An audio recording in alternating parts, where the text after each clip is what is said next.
തന്നെ യേശുക്രിസ്തുവിനകത്ത് എല്ലാവർക്കും സ്നേഹവന്ദനത്തെ അറിയിക്കുന്നു. ഇന്ന് ഞാൻ പറയാൻ പോകുന്ന എസ്തേറിൻ്റെ പുസ്തകത്തിൽ നിന്നാണ്. എസ്തേറിൻ്റെ പുസ്തകം 7-ാം അധ്യായത്തെ ആസ്പദമാക്കി പറയാനായിട്ടാണ് ഞാൻ ആഗ്രഹിക്കുന്നത്. അങ്ങനെ രാജാവും ഹാമാനും എസ്തേർ രാജ്ഞിയോടുകൂടി വിരുന്ന് കഴിപ്പാൻ ചെന്നു. ആരുടെ കൂടെയാണ്? എസ്തേർ എന്ന് പറഞ്ഞാൽ ഒരു ജ്വലിച്ച് പ്രകാശിക്കുന്ന ഒരു വ്യക്തിയാണ് എസ്തേർ. 2-ാം ദിവസവും വീഞ്ഞു വരുന്നതിൻ്റെ സമയത്ത് രാജാവ് എസ്തേറിനോട്, എസ്തേർ രാജ്ഞിയെ, നിന്റെ അപേക്ഷ എന്ത്? അത് നിനക്ക് ലഭിക്കും. നിന്റെ ആഗ്രഹം എന്ത്? രാജ്യത്തിൻ്റെ പാതിയോളമായാലും അത് നിവർത്തിച്ചു തരാം എന്ന് പറഞ്ഞു.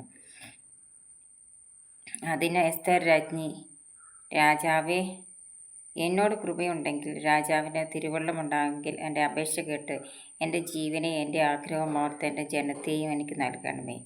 ഞങ്ങളെ നശിപ്പിച്ചു കൊന്നു മുടിക്കേണ്ടതിന് എന്നെയും എൻ്റെ ജനത്തെയും വിറ്റുകളഞ്ഞിരിക്കുന്നുവല്ലോ. എന്നാൽ ഞങ്ങളെ ദാസിദാസന്മാരായി വിറ്റിരിക്കുന്നു എങ്കിൽ വൈരിക്ക് രാജാവിൻ്റെ നഷ്ടത്തിന് തക്ക പ്രതിശാന്തി കൊടുപ്പാൻ കഴിവില്ലെന്ന് വരികിലും താൻ മിണ്ടാതെ ഇരിക്കുമായിരുന്നു എന്ന് ഉത്തരം പറഞ്ഞു. അപ്പോൾ അഹശ്വേരോശ് രാജാവ്, ഈ രാജാവെന്ന് പറയുന്ന ആൾ അഹശ്വേരോശ് രാജാവാണ്. ഈ രാജാവ് ഇത്രയും എസ്തേർ പറഞ്ഞതിന് ശേഷം രാജാവ് എസ്തേറിനോട് പറയാണ്, അവൻ ഇങ്ങനെ ചെയ്യുവാൻ തുനിഞ്ഞവൻ എവിടെയെന്ന് വെച്ചു. അതിന് എസ്തേർ, വൈരിയും ശത്രുവും ഈ ദുഷ്ടനുമായ ഹാമാൻ തന്നെ എന്ന് പറഞ്ഞു. അപ്പോൾ ഹാമാൻ രാജാവിനെയും രാജ്ഞിയുടെയും മുമ്പ് ഭ്രമിച്ചുപോയി. കണ്ടോ, രാജാവ് ക്രോധത്തോടെ വീഞ്ഞു വിരുന്ന് വിട്ട് എഴുന്നേറ്റ് ഉദ്യാനത്തിലേക്ക് പോയി. എന്നാൽ രാജാവ് നിനക്ക് അനർത്ഥം നിശ്ചയിച്ചെന്ന് കണ്ടിട്ട് തനിക്ക് അനർത്ഥം നിശ്ചയിച്ചെന്ന് കണ്ടിട്ട് ഹാമാൻ തൻ്റെ ജീവരക്ഷയ്ക്കായി എസ്തേർ രാജ്ഞിയോട് അപേക്ഷിപ്പാൻ നിന്നു. രാജാവ് ഉദ്യാനത്തിന് വീണ്ടും വീഞ്ഞു വരുന്ന ശാലയിലേക്ക് വന്നപ്പോൾ എസ്തേർ ഇരിക്കുന്ന മെത്തമേൽ ഹാമാൻ വീണു കിടന്നിരിക്കുന്നുണ്ട്. ഒന്നേ രാജാവ്, ഇതിനെൻ്റെ മുമ്പാകെ അരമനയിൽ വെച്ച് രാജ്ഞിയെ ബലാത്കാരം ചെയ്യുമെന്ന് പറഞ്ഞു. ഈ വാക്ക് രാജാവിൻ്റെ വായിൽ നിന്ന് വീണ ഉടനെ അവർ ഹാമാൻ്റെ മുഖം മൂടി. അപ്പോൾ രാജാവിൻ്റെ ആൾക്കാരിൽ ഒരുത്തനായ ഹർബോന ഇതാ രാജാവിൻ്റെ നന്മയ്ക്കായി സംസാരിച്ച് മൊർദെഖായിക്ക് ഹാമാൻ ഉണ്ടാക്കിയതായി 50 മുഴം ഉയരമുള്ള കഴുമരം ഹാമാൻ്റെ വീട്ടിൽ നിൽക്കുന്നു എന്ന് രാജസന്നിധി ബോധിപ്പിച്ചു. അതിന്മേൽ തന്നെ അവനെ തൂക്കിക്കളവിനെന്ന് രാജാവ് കൽപ്പിച്ചു. അവർ മൊർദെഖായിക്ക് വേണ്ടി നാട്ടിയിരുന്ന കഴുമരത്തിന്മേൽ തൂക്കിക്കളഞ്ഞു. അങ്ങനെ രാജാവിൻ്റെ ക്രോധം ഭ്രമിച്ചു. അപ്പോൾ രാജാവ് എസ്തേർ രാജ്ഞിയോട് സ്നേഹമുണ്ടായിരുന്നു. അവൾ ദൈവ പൈതലായിരുന്നു. അതുകൊണ്ട് അപ്പോൾ അവളുടെ കൂട്ടത്തിലുള്ള ആളായിരുന്നു മൊർദെഖായിയാണ് എസ്തേറിനെ വളർത്തിയത്.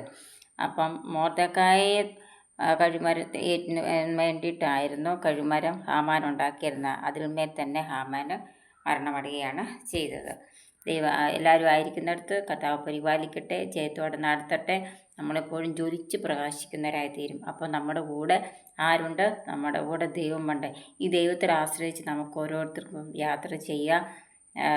ദൈവത്തിൻ്റെ കരുതൽ, എസ്തേർ, ദെബോര, ഇവരൊക്കെ ദൈവത്തിന് പ്രയോജനപ്പെട്ടവരായിരുന്നു. ഇവരൊക്കെ ദൈവം ഉയർത്തുകയാണ് ചെയ്യുന്നത്. അപ്പം നമ്മളെ ഉയർത്തുവാൻ ആർക്ക് സാധിക്കും? ദൈവത്തിന് സാധിക്കും. ആ ദൈവത്തിൻ്റെ കരങ്ങളിൽ നമ്മളെ ഓരോരുത്തരെയും ഏൽപ്പിച്ചു കൊടുത്ത് പ്രാർത്ഥിക്കാം. നമ്മുടെ പ്രാർത്ഥന, ഹന്ന ഹൃദയനുറുക്കത്തോടെ പ്രാർത്ഥിച്ചു, സാറ ഹൃദയനുറുക്കത്തോടെ പ്രാർത്ഥിച്ചു. ഇവർക്കൊക്കെ കൊടുക്കേണ്ടുന്ന കാര്യങ്ങളെല്ലാം തക്ക സമയത്ത് ദൈവം കൊടുക്കുകയാണ് ചെയ്തത്. അപ്പോൾ ഹൃദയനുറുക്കത്തോടെ നമ്മൾ പ്രാർത്ഥിക്കുന്ന വിഷയത്തിന്മേൽ കർത്താവ് പ്രവർത്തിച്ച് നമുക്ക് മറുപടി നൽകിത്തരും. ദൈവത്തിൻ്റെ കരുതൽ, ദൈവത്തിൻ്റെ കൃപ, ദൈവത്തിൻ്റെ കരുണ എല്ലാവരോടൊപ്പം ഉണ്ടായിരിക്കുമാറാകട്ടെ എന്ന് ഞാനും പ്രാർത്ഥിക്കുന്നു. നിങ്ങളെല്ലാം ദൈവത്തിന് മുമ്പായി സമർപ്പിച്ച് പ്രാർത്ഥിക്കുന്നു. എന്നെയും സമർപ്പിച്ച് പ്രാർത്ഥിക്കുന്നു. എന്നെ കേൾക്കുന്ന എല്ലാവരെയും വേണ്ടിയിട്ട് എനിക്കാരെ അറിയത്തില്ലെങ്കിൽ നിങ്ങളെല്ലാം സമർപ്പിച്ച് ഞാൻ പ്രാർത്ഥിക്കുന്നു. എന്നെയും എനിക്ക് വേണ്ടി പ്രത്യേകം പ്രാർത്ഥിക്കണം. നിങ്ങളുടെ വിലയേറിയ പ്രാർത്ഥന എനിക്കും ആവശ്യമാണ്. God bless you. ദൈവം എല്ലാവരെയും അനുഗ്രഹിക്കട്ടെ.